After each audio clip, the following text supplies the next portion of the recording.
Vous êtes bien dans la grande édition de TV7. Nous sommes le mardi 2 septembre. Tout ce qu'il faut savoir de l'actualité locale, c'est dans votre journal. Voici les titres. À Lormont, le collège Georges Lapierre a salué ce matin la mémoire de ses deux anciennes élèves retrouvées mortes jeudi dernier sous un tunnel ferroviaire. L'autopsie a confirmé hier la thèse de la collision avec un train. En pleine rentrée universitaire, la mairie et l'université de Bordeaux unissent leurs forces au profit des étudiants. Ce matin, un partenariat a été signé pour améliorer leurs conditions de vie alors que la précarité continue d'augmenter. On fera le point avec Emma Sicli. Enfin, une collecte de sang et de plasma avait lieu ce matin à la mairie de Bordeaux. Un acte simple mais qui permet de sauver des vies. Et depuis hier, les règles sont plus souples pour certains donneurs.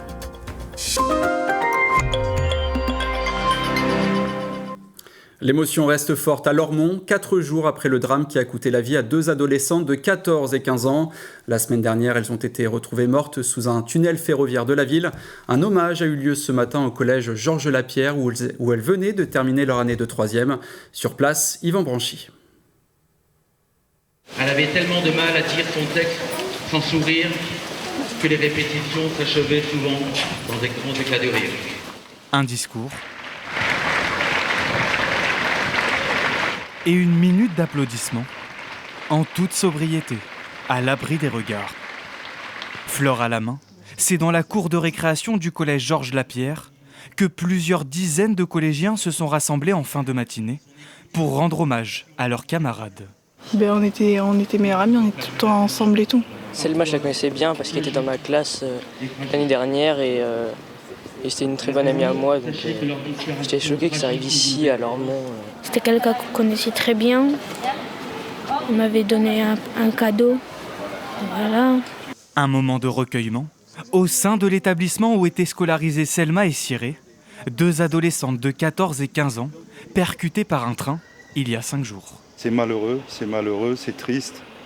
En sachant qu'on a les mêmes enfants de leur âge, je demande du courage pour leur famille, c'est pas évident. Sur place, familles, élèves, personnel éducatif et élus locaux ont fait corps durant cette cérémonie simple et intime. On voit comment dans un établissement scolaire, lorsqu'il y a un choc de cette nature, combien ce lien entre les familles, les enseignants, tous les personnels, voilà, quelque part ça apporte vraiment de la lumière, beaucoup de lumière. Ce mercredi, à l'initiative des proches des victimes, le quartier Carrier de Lormont se recueillera à son tour en mémoire des deux jeunes filles. Et l'enquête se poursuit pour déterminer les circonstances exactes de leur mort. Mais selon les premiers résultats de l'autopsie, la thèse de la collision avec un train se confirme Océane d'Archambault. Oui, Selma et Cyré ont bien été percutés par un train dans un tunnel de Lormont jeudi dernier. Les premières conclusions des rapports d'autopsie sont claires. Et pourtant, les rumeurs et fausses informations se multiplient sur les réseaux sociaux, à l'image de cette vidéo publiée il y a 3 jours, dont voici un court extrait, regardez. Selon les experts médico-légaux, les jeunes filles n'ont pas succombé à un accident, mais à des violences infligées par un tiers. Leurs blessures, incompatibles avec un choc de train, révèlent l'intervention d'un individu. Les enquêteurs privilégient désormais la piste criminelle, cherchant à comprendre comment les adolescentes se sont retrouvées sur les lieux et qui aurait pu les attirer jusque-là. On l'a entendu, l'intelligence artificielle utilisée dans la vidéo reprend clairement les codes journalistiques. Les images aussi que l'on voit dans cette vidéo sont parfois extraites de véritables reportages où l'on reconnaît le lieu où s'est déroulé le drame. Il y a donc de quoi s'y méprendre. Et même si la vidéo atteint 400 000 likes, les informations relayées sont approximatives, voire même carrément fausses. Les adolescentes n'ont pas succombé à des violences commises par un tiers, comme c'est parfois expliqué sur les réseaux sociaux et notamment dans cette vidéo que vous venez de voir, mais bien suite à un choc avec un train. Attention donc aux fake news. Merci beaucoup Océane Archambault. Dans le reste de l'actualité, la présidente de Bordeaux Métropole, Christine Bost, et Pierre Urmic, le maire de la ville, ont inauguré ce matin le ponton Belvédère. Ce nouvel équipement, situé sur la rive droite de Bordeaux, comporte un nouvel arrêt bateau, le service de navette fluviale de TBM. Il relie désormais le quartier Belvédère à la place Stalingrad en 5 minutes, offrant ainsi aux usagers un accès direct à la ligne A du tram. Et puis dans l'autre direction, elle permettra de rejoindre le port de Bègle en 17 minutes. Et à l'heure de la rentrée universitaire, la ville de Bordeaux et l'université ont signé ce matin une convention de partenariat. Elle porte sur des enjeux majeurs comme la transition énergétique, la recherche ou encore la vie étudiante. Mais derrière les promesses, une question persiste. Cet accord peut-il vraiment répondre à la précarité grandissante des étudiants ? Avec nous pour en parler, Emma Assikli, bonsoir. Bonsoir Johan. Emma, déjà, cet accord, en quoi il consiste ? Alors, cette signature, c'est donc la première convention de partenariat entre l'Université de Bordeaux et la ville de Bordeaux. Elle s'étendra donc sur 3 ans. Vous l'avez dit, elle est portée par plusieurs enjeux communs. Je les répète, la transition écologique, la valorisation de la recherche, le rayonnement du territoire à l'international et la qualité de vie étudiante. Aujourd'hui, on va surtout s'intéresser à ceci. On a demandé donc au maire Pierre Urmic et au président de l'Université Don Lewis ce que ça va changer concrètement pour les étudiants de l'Université de Bordeaux. Écoutez.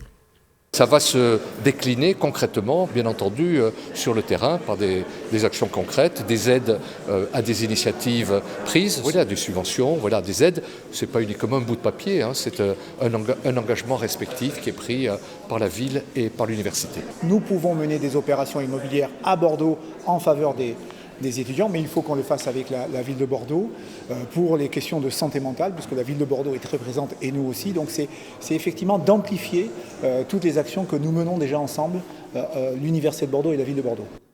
Alors, amplifier des actions, on parle de problématiques de logement, de santé mentale. Alors, c'est une convention qui doit améliorer la vie étudiante. Et du coup, qui de mieux pour répondre que les étudiants ? On est allé donc leur demander comment ils vivent leur quotidien en tant qu'étudiants à Bordeaux. Je vous propose de regarder. C'est un peu compliqué parce qu'il faut trouver un logement que je puisse payer assez facilement. Ça a été très très dur. L'année dernière, j'étais en colocation intergénérationnelle, donc je ne payais pas le loyer. Là, j'ai vraiment eu du mal à trouver quelque chose. Heureusement, j'ai pu trouver dans une maison une colocation à 2. Je fais des cours particuliers, je mets des annonces sur le Bon Coin, ce genre de trucs, et je fais des cours particuliers pour arrondir un peu. Voilà. Et j'achète toujours les trucs les moins chers au Crous et je ne prends pas spécialement de gâteaux ou quoi, ce genre de trucs. Seulement les bourses, ça n'aurait pas été suffisant, c'est pour ça que je travaillais à côté. J'ai eu la chance aussi que personne de ma famille puisse m'aider aussi en partie. Je sais que ce n'est pas le cas de tous les étudiants. Alors on le comprend bien Emma, la question financière c'est un vrai problème pour les étudiants. Oui effectivement, et c'est ce qui ressort aussi dans une enquête publiée il y a quelques jours par l'UNEF Bordeaux, Union nationale des étudiants de France. Alors elle nous parle de l'évolution du coût de la vie étudiante à Bordeaux, des logements, des transports, et pour résumer, tout augmente malheureusement. Si on rentre un petit peu plus dans le détail, pour le coût général de la vie étudiante bordelaise, on a une augmentation de 6,94% du coût de la vie pour les non-boursiers, avec un reste à charge mensuel de 1 290 €. Pour ce qui est des boursiers, le coût de la vie augmente aussi, 6,37%, et on note un reste à charge mensuel de 620 € par mois. Côté logement, le marché bordelais reste saturé pour les étudiants. 64% des étudiants bordelais déclarent avoir rencontré des difficultés pour trouver un logement. On l'a vu également tout à l'heure avec une des étudiantes interrogées. Et pour cause, les loyers augmentent dans le public et dans le privé. Les logements Crous ont vu leur loyer augmenter de 6,87% ces 2 dernières années après un gel pendant quelques années. Du côté du parc privé, le coût moyen du loyer a également augmenté de 4,8%, passant d'un loyer mensuel à 562 € par mois à 589 € par mois. Côté transport, une augmentation du pass jeune a été relevée également par l'UNEF. Et avec toutes ces augmentations, on espère que la convention signée ce matin va aussi permettre de soulager les étudiants et d'améliorer aussi leurs conditions de vie. Oui, exactement. Elle arrive à point nommé. On espère qu'il y aura un petit peu plus de changements. Très bien, merci beaucoup Emma Assikli. Merci beaucoup. Dans le reste de l'actu, Talence accueille depuis cet après-midi la 2e édition des Journées Parasport, un événement gratuit et ouvert à tous jusqu'à jeudi. L'occasion de découvrir la diversité du parasport à travers des initiations et des rencontres avec des athlètes. Sont présents aussi sur place des clubs porteurs du label Valide Handicapé pour une pratique sportive plus inclusive. Écoutez Maud Roussely, agente de développement du comité sportif et olympique de Gironde. Le label, c'est un dispositif qui permet de rapprocher les personnes en situation de handicap de l'offre de pratique du territoire. L'intérêt aussi de mobiliser les clubs valides, c'est pour qu'il y ait un petit peu d'inclusion et d'intégration en fait, dans notre territoire et dans la région, puisque c'est un dispositif qui est régional. Donc voilà, on est vraiment sur combler le manque et mobiliser un peu le monde valide pour être un peu plus inclusif. On a aujourd'hui 283 clubs labellisés, on sera à 300 à la fin de l'année. Par contre, on est sur une échelle de à peu près 10% par rapport au nombre de clubs girondins, puisqu'il y a 3500 clubs en Gironde. Voilà, des propos recueillis par Océane Archambault. Les températures remontent à partir de demain, mais prudence si vous vous rendez sur le littoral girondin. Une alerte baïne sera en vigueur dans le département ces mercredi et jeudi. Des courants particulièrement forts qui peuvent facilement entraîner les nageurs vers le large. Alors pour éviter la noyade, il est impératif de vous baigner dans les zones surveillées. Une collecte de sang et de plasma avait lieu ce matin à la mairie de Bordeaux. Un acte simple mais vital, chaque don étant susceptible de sauver 3 vies. Depuis hier, les règles sont aussi plus souples pour certains donneurs. Les délais d'exclusion par exemple après un tatouage, un piercing ou certains actes médicaux passent de 4 à 2 mois. Les explications de Mélie Bernier. Pour la première fois, cet étudiant de 18 ans vient donner son sang. C'est pas dérangeant, ça fait pas mal ni rien. Donc ouais. Franchement, je vais le refaire. Pas de douleur et surtout des modalités qui changent. Désormais, personnes tatouées et percées peuvent donner leur sang dans un délai de 2 mois.